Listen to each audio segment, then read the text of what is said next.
Half-mile dirt track racing has been around in Southern California as long as men have been there to pit horsepower against a clay oval. Tracks like the old Ascot Speedway and the Silvergate track in San Diego were among the first to open. The fairgrounds in El Centro provided lots of action during the 1950s and 1960s. The one-time horse racing facility was a challenge to both men and equipment. The absence of an outside crash wall meant that you'd have to be on your toes if you didn't want to wind up among the trees.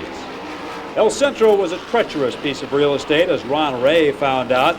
Ray, popularly known as the California Cowboy, found this ride wilder than anything a rodeo cowboy has ever experienced. Ray's car bit the dust, but Ron came back to race another day. In the 1970s, longtime promoter Don Basile jumped into the racing wars with the South Bay Speedway in Chula Vista. Basile's track featured long straightaways and wide sweeping turns, along with an 8-foot-high crash wall. But even that was not enough to keep CRA driver Walt Allen in the ballpark. Walt was bumped and bruised, but otherwise okay. These half-mile tracks have come and gone over the years, leaving just one speedway to stand alone, the legendary Ascot Park in Gardena. For the last 32 years, Ascot has been synonymous with the best open-wheel racing in the West. Careers have been launched and champions made at the track just south of downtown Los Angeles. The first Ascot Speedway was located at Florence and Central and featured the likes of Tommy Milton and Wilbur Shaw. Then there was Legion Ascot at Valley and Soto Streets. Rex Mays and Ted Horn were among the regulars. When Southern Ascot and Southgate was in its heyday, George Robeson and Hal Cole were among the stars. During the middle 50s, the current Ascot Speedway sprung up in the shadows of Old Carroll Speedway. The Ascot that we know today started in 1957. Oh, I and see. they went over and took the measurements off the Old Carroll Speedway, ran the 5 blocks up to where Ascot is now, staked them out in the dump, and built the racetrack. Then we ran roadsters, all roadsters. Then we began letting sprint cars run with the roadsters. By 1957, most of the guys had changed to sprints, and we made it mandatory that you run a sprint car body from 1957 on. The name Ascot actually started in the early 1900s and is carried through to now, but there have been at least three different tracks with the name Ascot. So there have been so many drivers that have come out of the dirt tracks in Southern California. Well, they were more careful, and they had to be. There's a lot of them ain't around anymore. See, I drove with McGrath and Linden and Parnelli and all of the guys. Most of them went on back to Speedway, but I had a family, and I couldn't afford to go back there and stay the length of time that I needed. And back in those days, when you took a contract on a job to drive a car, while you were practically set up for the year. While Prosser had to let the opportunity slip by, guys like Parnelli Jones and Roger McCluskey used their early days at Ascot as a training ground for the big time. Well, I think that this type of track, for an example, gives you a lot of that wheel-to-wheel contact, and you learn where you can put a car and what you can get away with, and therefore it helps you when you run the bigger speedways. And of course, dirt is a little different than pavement, but on the other hand, learning to slide a car around certainly helps you when you get the car sideways on the pavement. Ascot is one of the few tracks, especially in Southern California, that have been around for, a pretty good number of years. I think when I first ran here, and I think that was about the time when it first opened, or when we started running sprint cars here, that was back in, about 55, 56, something like that. And that's, in Southern California, if you raced, that's where you raced. Jack Gardner was strong. Colby Scroggins, he was strong. Showing my age, I can't remember that far back, but there really was, a pretty good gang of them. They were pretty tough racers. Another guy Parnelli remembers fondly was Jim Hurtubise, and they staged some great duels. That's right. Jim was, of course, wilder than I. I mean, he always drove her in there and hoped like heck he could save it. But he was a very good race driver, and and he was in my era, and I loved him dearly. Two-time Indy winner Roger Ward spent time behind the wheel racing against Parnelli and Hurtubise, and he remembers Ascot as a breeding ground for many great drivers. Of course, years ago, Southern California was a hotbed of racing. We don't have as many racetracks today as we should have. Consequently, not as many places for people to start, but it's still a hotbed of auto racing.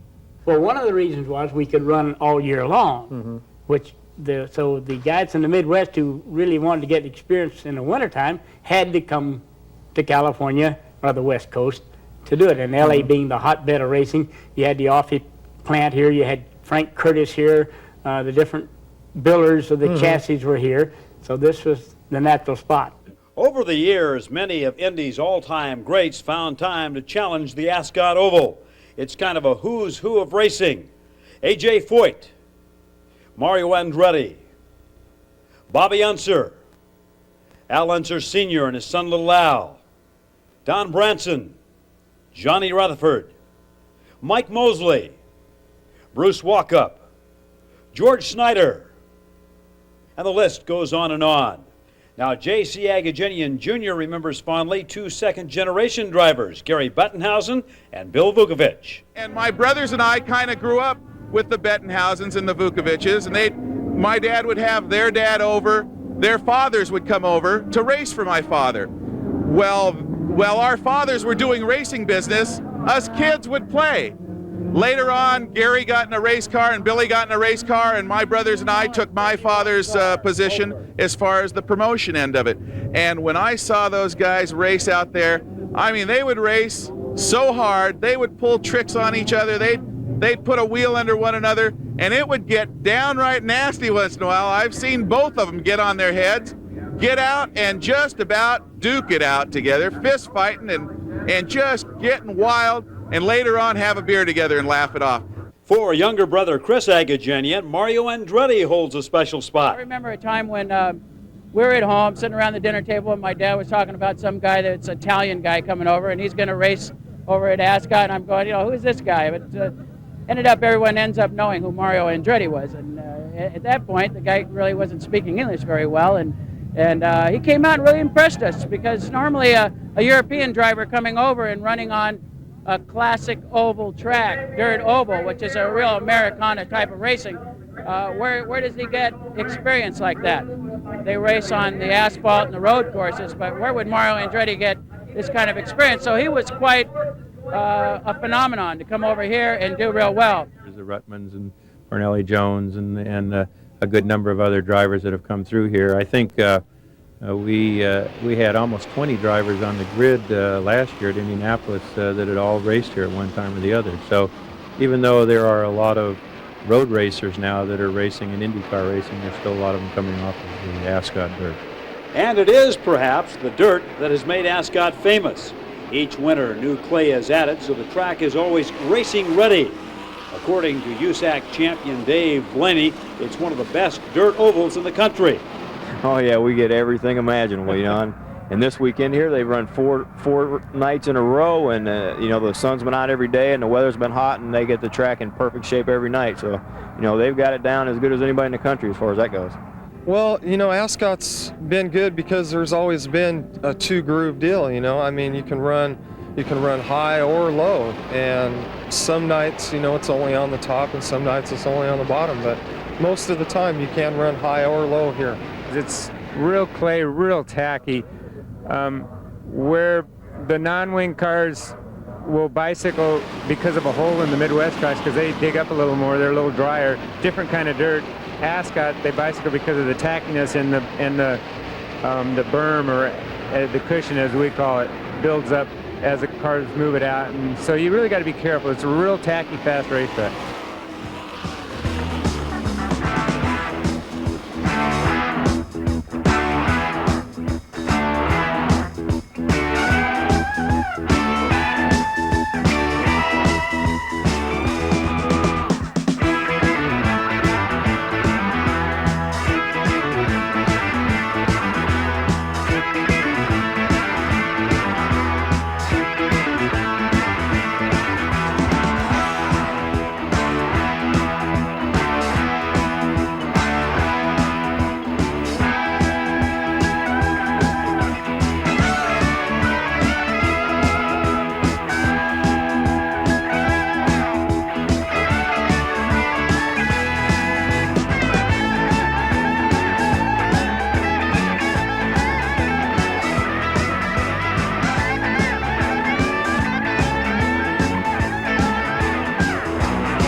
The racetrack surface is normally better here than most any of the other racetracks you go to.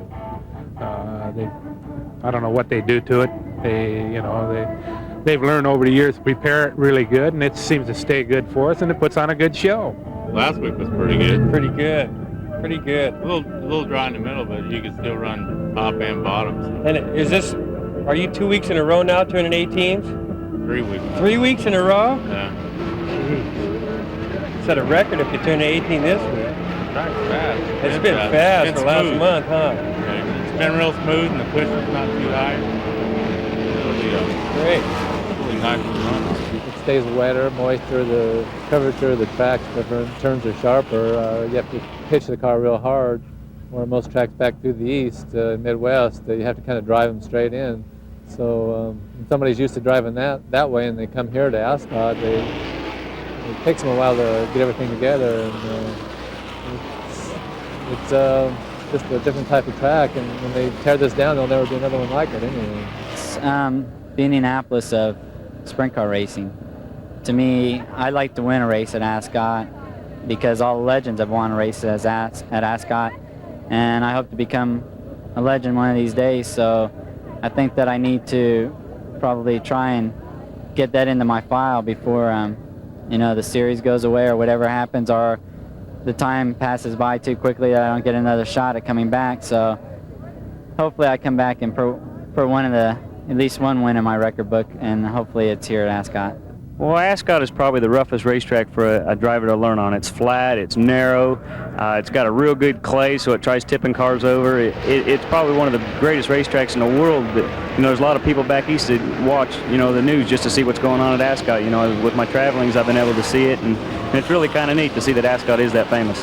Well, it's a different type of track than it's a little bit tight on the corners and longer straightaways, where the majority of the tracks have wider corners, and you got a little more room for error. You can get in a little deep and have a little more room to work with. But Ascot has got fairly long straightaways for the shape of the corner. In other words, you're going a little quicker than you should into the turn, and you can't make any mistakes. Therefore, if you're not set up for it, it's a rough track to drive unless you're running all the time.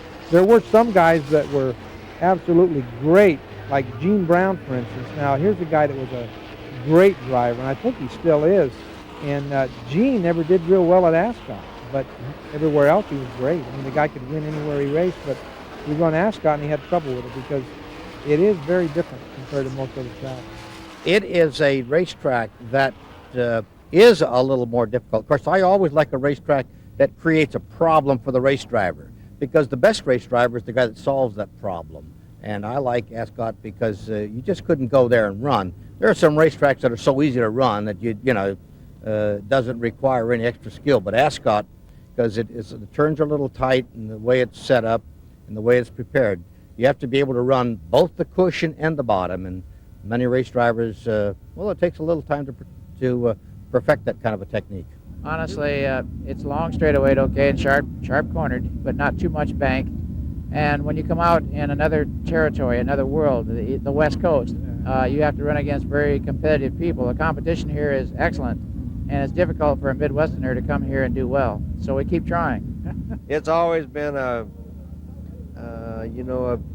tough kind of a racetrack where you really get them in hard and try to get it gathered up about the middle of the corner so you can get off. But it's always been a real competitive track.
J.C. Agajanian, came along and took over Ascot about the time that it was beginning to really fade, or it wasn't as well maintained as it should have been.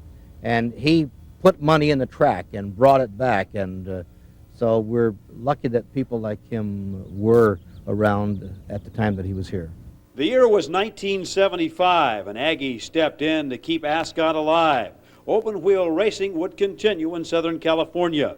J.C. Agajanian restored the Speedway to its glory years, making it a place fans could see great racing and really enjoy themselves. The Agajanian family has carried on the rich tradition J.C. established. It's a challenge, there's no question, although I have two brothers and a sister, and my mom still too, so it's a family, really a family enterprise. But to fill my dad's shoes, there's no question that they're pretty big shoes to fill, and all we've done really is try to carry on the tradition basically along the lines that he really set out over almost 50 years of promotion. So it wasn't too hard to just keep doing the same thing that he was doing, really. We appreciate the fans. We wouldn't be open without them, of course, and we try to be responsive to the things they ask for. Interestingly enough, one of the things we do with the fans, we have a section in our grandstand right off the start-finish line that doesn't allow any alcohol, and so a family can come out with their children and sit there and know that no one will be drinking next to them or causing any trouble. And not that we have the troublemakers, because really I think we have the best fans in the country here. They're very, very sophisticated, understand what happens out here, but still we decided to set a section aside just for the families, and so we're very cognizant of our families and our fans, and we appreciate them. And I think when you hear the cheers go up for the drivers, and when you see passing, every once in a while you'll see a rookie in a race who will move up a few spots and the fans are on their feet cheering for him. A lot of fans around the country don't understand that, but here they can see people coming through the pack. They know good drivers or rookies that are coming along well, so I'm very proud of our fans. I mean, it'd have to be probably in the top, I don't know, 5 or 10%. It's got real nice facilities. Agajanians really work hard to make it nice for the fans. There's not very many places we go to that have showers and lockers and a nice changing area for the drivers. You know, I mean, I've changed in the middle of the pit area before. Agajanians have put a lot of money in this racetrack, and that's probably what's kept it going all these years. The fans appreciate it, the drivers, the owners. You know, if we just race for more money, I think everybody would be happy. Money is a key factor in winning. Former champ Billy Wilkerson dates back to the early days at Ascot. He says it didn't take quite as much money in the 60s, but you still had to have your wallet with you when you headed to the track. It's gotten down to dollars and cents a little more than it did then. You know, you could run a car then for $100 a week. If you spend $100 a week, you spend a lot of money. You know, now if you can get by for $500 a week, you're lucky. So things have changed just a little bit. Of course, the purses have more than tripled too, so that makes a little difference too. Drivers that are driving today, they want the money. You know, when I was driving, well, we took all the money the car made and put it back in the car, and that's the way it was in those days. Then you had the owners who weren't afraid to dig real deep. Over the years at Ascot, two names stand out: the late Alex Morales and his legendary tamale wagons, and Bruce Brahmy, the winningest owner in CRA history. Now, is there a secret to Brahmy's success? Well, Bruce says at Ascot there are really no secrets. I don't think so. No. I think that everybody copies everybody. There's no wizards out here, you know. And everybody, one goes good, while the next guy, he's going to make his go good too. I mean, he'll copy it. Even put the dents in the same place in the body, sure, yeah. When you get right down to it, the key is probably putting the right guy behind the wheel. And Brahmy has had some of the best. And I had Alan Heath drive it. And old Alan, he one-armed her around here 1,000,000 miles an hour. In fact, I didn't realize it was as good as it was until later on. And then we went to another driver, Johnny Woods drove it, and then Donnie Melton drove it. Yeah, we kept moving along the line there, and then we got Paul Jones, and he drove it for about 7, 8 years. And then Paul retired, and he said, why don't you put that Dean in there? He said, okay. And we put him in there. From then on, he won 101 races, Dean did. Yeah, he was great. In fact, he's the guy that made you come back each week. Yeah, right. I did very well, and I'd won 3 championships. I won, the most races here at Ascot. most races in the California Racing Association, which is, to me was the second biggest racing association, besides USAC or World Outlaws. And, I just decided that I was going to retire, and maybe I did retire too quick.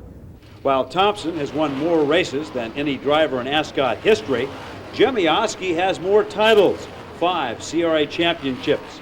Oskey has done it all, and you'll find him out there on Saturday night still running with the current CRA guys.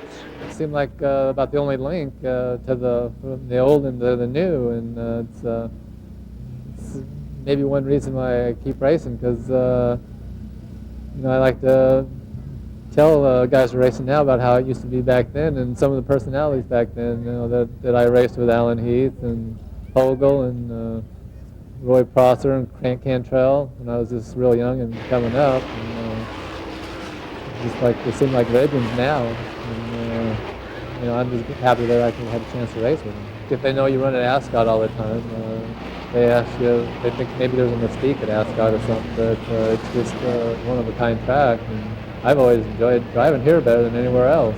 It was a sprint car racetrack, and I just always loved the sprint cars. Being from the Midwest, I'd seen them race Winchester, Salem, Dayton, Terre Haute, stuff like that.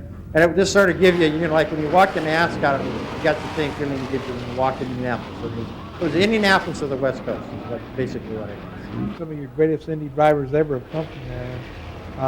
It's really an honor just to race on the track, and I got to run with a lot of these guys, and it's really something. I mean, I would say for dirt track racing, it's produced more Indy drivers than any track in the United States. Well, Parnelli and I used to have a lot of fun, and Hurtubise, old Herc and Parnelli and I, we've had a lot of good shows down at Ascot. Prosser was there when it all began. Now you'll find that Ascot has not forgotten its past.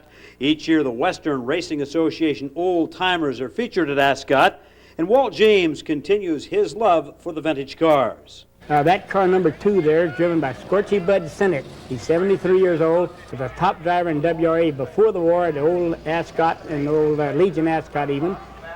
This car here, there are only 10 of them ever built. Frank Curtis built them. It's a scaled-down model of his Indy Roadsters.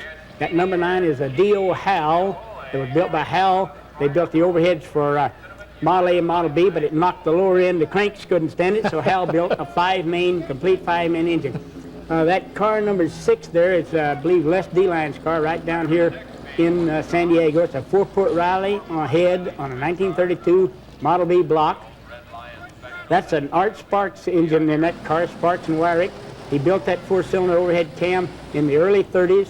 Then in 1946, Joel Thorne, the multimillionaire, sponsored them. They built a DO 6-cylinder that won Indianapolis. That number 17 is the DiMatteo brothers car that ran at Gilmore just after the war and just before the war. That's a Studebaker Champion engine in there, 1948 Champion engine. That yellow car is a 3-springer. Notice it has 2 springs in the front. Most of your old passenger cars had 2 springs in the front up till the mid-20s. That's an Alto there, I believe. There's an Offie there, 110 Offies. It's amazing how far they stuck out of these cars. I can't believe it. You built the car small and light in those days. But no matter what, someone still has to work on the cars. That hasn't changed since the early days.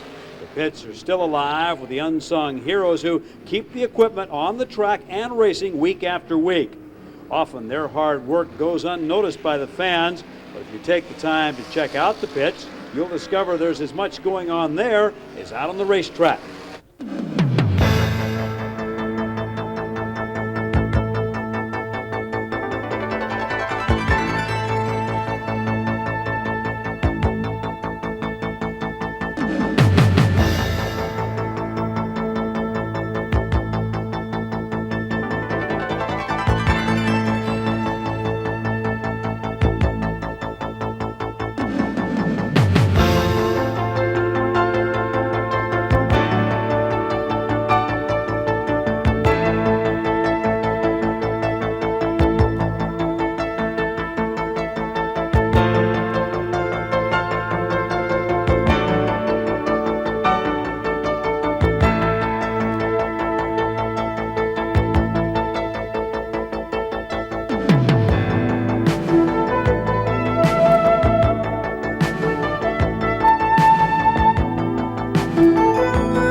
I know when they leave this staging area that, I mean, what wants to be done, it has to be done, and our rules we enforce. I don't break a rule. I don't favoritism no one person. I can't.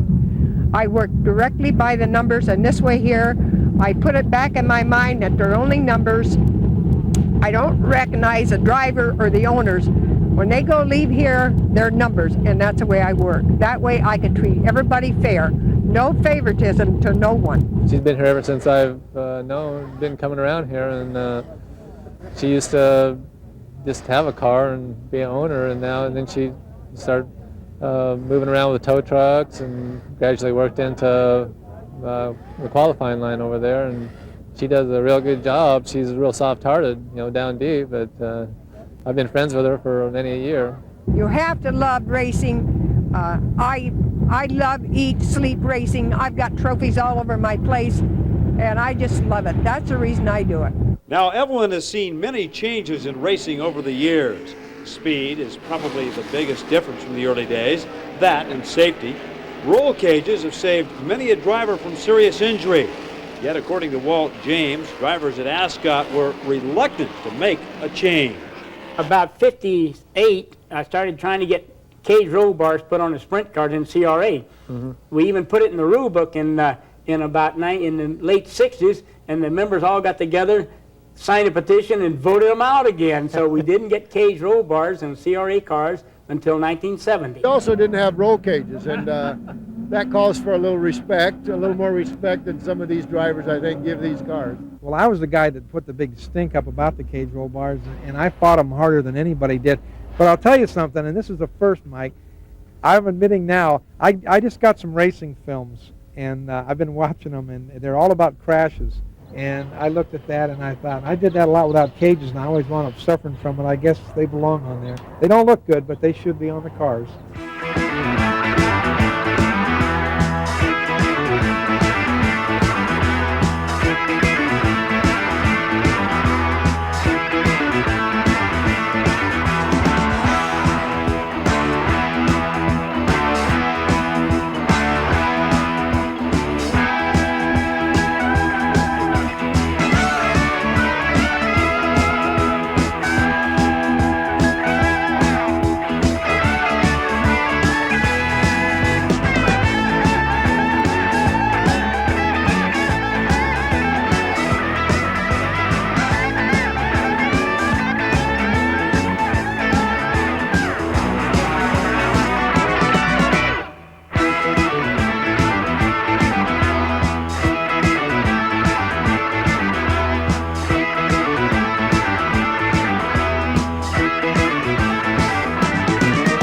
They were a little more careful then than they are now, I think, because, and then we didn't have those big humper tires. See, those tires, if you do start to flip, they just increase the height that you flip, because it's like a springboard when they hit the ground, and they just throw you way up in the air again. Well, I think more than anything, the tires are different. Now they're running a tremendous amount of stagger and big wide tires that we didn't have, and it requires a little different setup. Of course, they run a little faster, so obviously any way that you can go faster, somebody's going to pick up on. Yeah, it's really changed. The horsepower is way up, probably a couple hundred horsepower over what I started with, one of my better first motors. So, and the tires and the chassis are so advanced right now. That's why we're going quick. It's definitely probably more frightening watching them than it is driving them. I just got finished watching Eddie Worth drive the Gardner sprint car, and I don't think that I've ever been that nervous in a race car, outside of race cars, watching him. I mean, it's like waiting for the explosion to happen. And that's how most of the fans feel. True sprint car racing is just flat out exciting. Now, while other tracks have changed over to wing sprints, Ascot continues to hold the line. Well, that's true. We have tried to stay as traditional as we can. Evidence of that is the unwinged cars that we run on a weekly basis, the CRA sprint cars. We're the last track in the United States that runs a weekly show without wings, and to us, sprint cars don't have wings. There are cars that have wings, and we don't call them sprint cars, but that's a big controversy among the fans, of course. But I believe our fans and the sophisticated people in Southern California like their racing without the wings, because it really takes more ability on the driver, shows the ability of the driver more than the cars. Our people here have always felt that the true way to show driving skill, 2 or 3 abreast driving, which you don't really see sometimes with the wings. Well, the other night, the race before the Peabody, the fan appreciation, I remember that the 4 guys were the last 10 laps going together. Schumann, maybe Sweeney, Worth, and McSpadden. You don't see any better racing than that, and you don't see that with wings. At Ascot, tradition is a major part of the operation. The Agajanian family points with pride to the Turkey Night Grand Prix. The event started in Southern California back in the 1930s and has featured such greats as Bill Vukovich, Bob Swanson, and Troy Ruttman. The race was always a favorite with J.C. Agajanian, and his family has made it a fixture at Ascot. Drivers come from all over the country for this one-day event. It almost faded out, you might say, a few years ago, but my dad brought it back, and it has been here now at Ascot for many, many years. And the crowds that we're getting are tremendous, and the amount of cars, which are fantastic. Over 70 cars sign in for a Turkey Night race. It is really the biggest one-night race in the country, and of course the tradition, there aren't very many races that have been running more than 48 years in a row, that's for sure. Well, in 25 years out of the 27 that we've been coming, we won 1963 and 1975, so we've had a lot of seconds and thirds, but never another win. I got to keep trying. It is a little different. If it's raceable, then it's not as much different, but if it's a stop and start night, it's very difficult for Midwest engines to compete with West Coast engines. And it is a guesswork. There's always a certain amount of guesswork in racing, and if we guess wrong, then we're bad. Unfortunately, in the last 5 years, we went upside down 3 times, so that wasn't good either. So we have to try and keep it on 4 wheels, and then to break Ron Schumann's record is going to be near impossible. That's like Rich Vogler at Terre Haute, but nevertheless, we try. Every time I come here, I get the best equipment there is. They know, you know, most people know I win races, so it helps me because I get the best there is. You know, it's almost like the rich are getting richer kind of in as far as race cars go, because I have my pick of 3 or 4 midgets right now for Turkey Night, and they're all capable of winning. So it really helps. It makes me look good when I have so much good equipment to choose from, more or less. And it takes top-notch equipment to win the Turkey Night event, because there's so much talent to contend with. Mel Kenyon, Rich Vogler, Sleepy Tripp, and Chuck Gurney are always tough. Then there are the new kids on the block. Parnelli's son, PJ, is making a lot of noise lately, but he knows to take on the likes of Schumann, first you have to make the show, and that can bring out a few butterflies. Definitely. Turkey Night, I've been here 2 times before, and we didn't make the show either time. We had some problems last year, and then my first year I was just struggling with the car and myself. This year I feel a little bit more comfortable. I know I can make it as long as everything goes my way. I don't have any stupid things go wrong, or I just don't brain fade qualifying. But it is nerve-wracking trying, you're thinking about a 100-lap race, but yet you're thinking Sleepy and Vogler and Schumann, they're going to be right there. You watch them and you'll learn. Another of the upcoming stars is the diminutive Denise Bennett. Now, Denise is a little lady with a real big foot and realizes that she's blazing some new ground. I feel that I've opened a lot of doors for women, but there's a lot of women out there that can do it and will do it. It's just I do feel good that I was one of the first one, and there's a lot more women out there that can do it. I've just been fortunate enough to have people behind me, but it's nice to see that I'm the first one here. The 1988 Turkey Night Grand Prix ranks up there with some of the best in the long series. The drivers found the half-mile Clay Oval a tough test for the 100-lap distance. Several spills highlighted the 2 qualifying races. Turn 1 developed some ruts early on, and the drivers had to rely on their cat-like reflexes to keep their cars on all 4 wheels. As the 100-lapper wore on, Rich Vogler in car number 11 set the pace, with Chuck Gurney giving chase.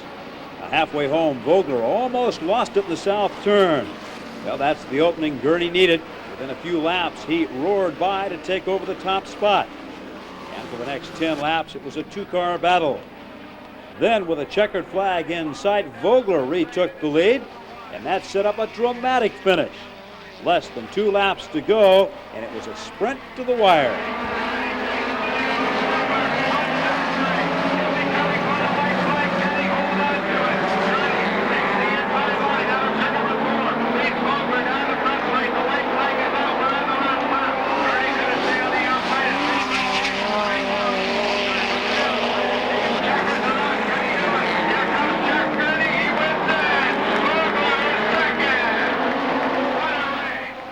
Gurney, taking advantage of Vogler's slight bobble, came home with a Turkey night victory. Now, the midgets always draw well at Ascot, but week in and week out, the CRA sprints are the main attraction. And they have been since the early days of Roy Prosser, Nick Valenta, Bobby Hogle, Alan Heath, and Billy Cantrell. When the sprinters line up for main event time every Saturday night, they bring the crowd to its feet. And when they go into their 4 abreast formation, it creates a certain brand of magic for the fans. Horsepower, noise, shiny paint jobs, rooster tails of wet clay, the exhaust fumes, the danger. It all adds up to one of the most spectacular events in sports. And the fans at Ascot show their appreciation by packing the house every Saturday night. But it's not just the fans in Los Angeles who appreciate Ascot. The local guys head for the Midwest during the summer. The mystique of Ascot travels with them. Fans everywhere want to know what's happening in Southern California. You go back east or in the Midwest, and everybody wants to come to Ascot. It's tradition out here. This is where sprint car racing, got started, along with the midgets and the wood tracks. And LA Basin used to probably be the most popular area in racing. I think everybody in the United States knows about Ascot Park, and a lot of other countries know about Ascot Park or have heard about it. And an awful lot of them, they'll take a vacation and come here just to see this racetrack. It's got a lot of history here, I guess. People come to Ascot and look around as though they're coming to the Taj Mahal or the pyramids. They come here in awe, and they walk up on the track when there's no races going on, and they go, Ascot Park, this is it. We're here. One of the reasons for that interest is the governing body of sprint car racing in Southern California. And Kerry Agajanian feels they're a major reason for Ascot's long-running success. They're a fantastic organization. We're very proud to be associated with them.